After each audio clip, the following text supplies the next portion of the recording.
Okay, today we'll be replacing the firing pins on my Browning 725. Okay, some of the things we're going to need. Of course, the firing pins themselves. We see right here, you have the lower firing pin. You notice it's a little bit longer. Or actually a different shape, I should say. Upper firing pin. Fire pin spring. A punch for the fire pin retaining pins. Some Q-tips, and do a little bit of cleaning while we're in there. Small hammer. Small screwdriver, Phillips head. In case the screw's a little tight in the stock, we have a large Phillips screwdriver standing by also. We're also going to need some hoppies or whatever your bore cleaner of choice is.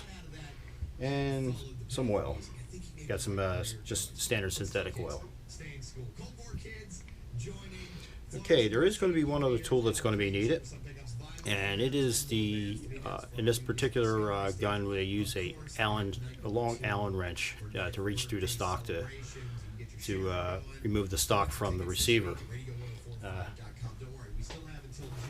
Something Browning doesn't advertise too much. They actually hide that inside the box that the gun came in. So if you take your box and just simply open it up, and a lot of times it's just thrown in the attic like mine was, and you just open the packaging. On the bottom, you will find the wrench taped, just sitting right here, just ready to go. And you just put the straps here and just pull her out. I've had this off once before. A good idea is to put it back where you got it. This is a very easy thing. You throw it in your toolbox, whatever, you forget where it is. Or if you wind up selling the gun, it's a good idea to, just like I said, just keep it with the box, and you always know where it's at. Go ahead and we'll put this back.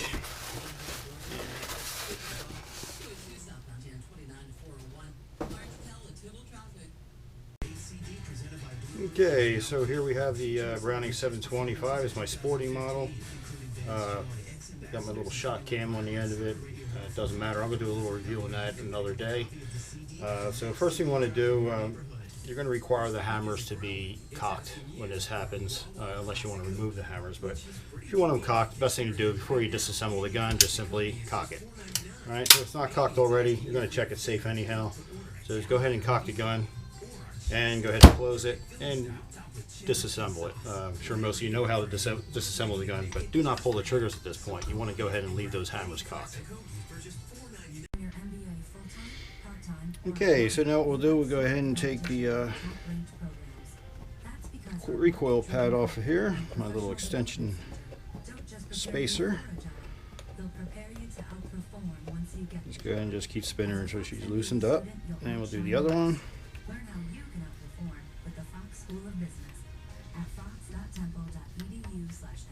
And they just pull right on off.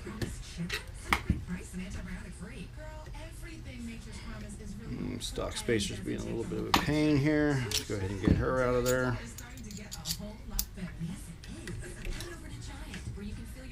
Okay, so now we have the butt plate off. We'll go ahead and take our wrench and just put it down right the hole there, and she loosens right on up.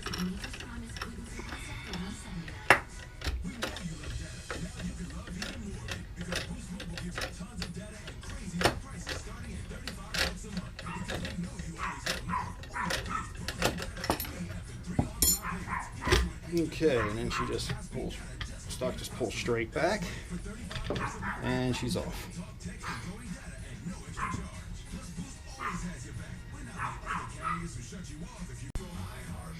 Okay, with the stock off, what we have here is the receiver. Okay, you see this one's actually pretty clean. Take a look at the other side here. Alright, so what we're looking at is the firing pins. Okay, firing pins, of course, you have one sitting right here. And I'll take a little light and shine it just in case this isn't enough light here. You can see it right there in the top. And then the second one, you shine to the other side, you'll see it just there below that spring. Okay.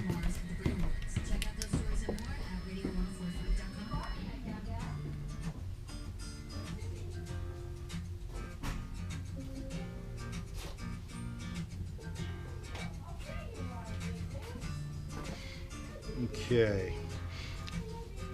So all we want to do here now, you notice the hammers are cocked. Okay. We're going to go ahead and we're going to remove the firing pins. So we're going to move. Alright, so let's go ahead and start with the top one here. My little punch. Just stick it right in the hole there. And we just tap her out.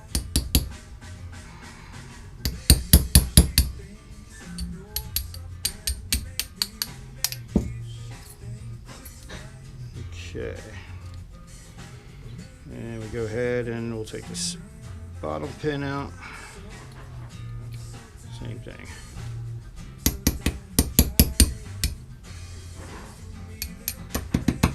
Okay.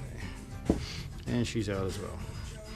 Okay, so we just tilt this guy here and you notice that top pin just pulls right. She just falls right out.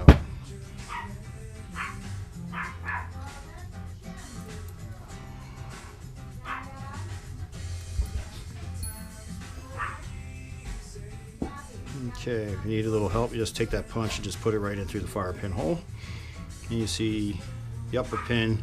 This one's a little bit pitted, it's not too bad. It's the lower one that was giving me the problem, so she'll be next. Jen, you are making the banging noise, right? Yes. Sorry, Daddy, I'm right. And the bottom one went ahead and fell out on me when I tilted it, so this one's actually pretty pitted. We're getting the problems with the misfires, you know, rounds just not going off there, so yeah, she's pretty pitted up. Okay, real quick, let's take our My Case Hoppies and we're just going ahead and clean that bad boy out.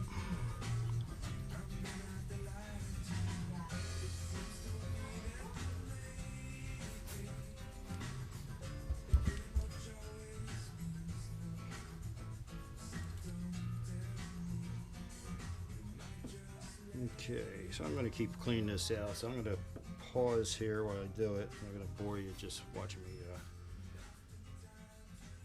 do the old swab job. It'll take a couple minutes. Okay, so we're good and clean. So what we'll do now, we're going to go ahead and we're going to put the lower firing pin in. Of course, the lower firing pin looks like this. Forget which one I wear. It's kind of thin and it looks longer. It's actually the same length, but it just narrows out. It does sit in a 45-degree angle. So what I'm going to go ahead and do, I'm just going to put a little bit of oil in there into that bowl there. Just a little bit, just a tad. Okay. Grease this guy up. Since it's a 45-degree angle, it's not too bad of an idea. At least I don't think it's a bad idea to put it in there. Just a little less friction when the hammer hits there. Okay, so we'll go ahead and slide her in. Now the gap goes towards the pin. We'll go ahead and slide that in there. The spring, of course, goes in ahead of the pin, and we'll go ahead and stick this guy in there. It can be a little tricky here. It just takes a second. Just got to be patient with it. And we slide her in there, and we get our pin.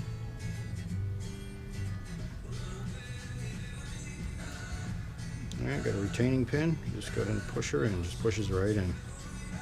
Okay, and we just take our original punch and we just tap her in.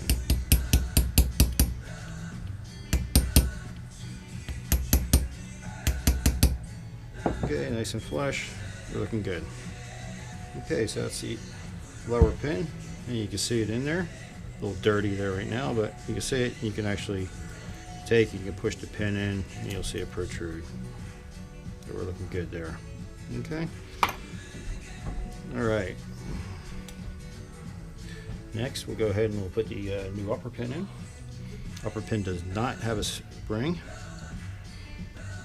Okay, but it's going to be the same thing. You got the slot sitting here, and the slot's going to be up towards the retaining pin. It just slides right in. There we go. Pin goes in. Same thing, we just use our punch, put it right on top there, and tap her in.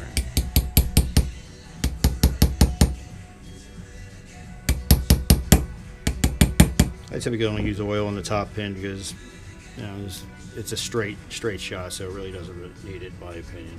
Yeah, if you want to put it in there, it's no problem. Okay, so that's pretty much it.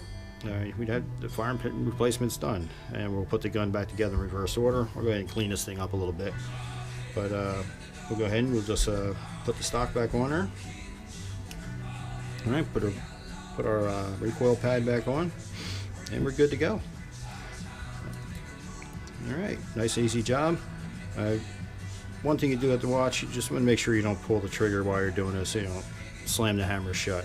But they are relatively easy to open. If you do close them for some reason, pinch your finger or whatever, you can just take this little screwdriver, just pop it in the hammers, and you can actually pull them back. But just try not to do it, you don't have to worry about that. So that's about it.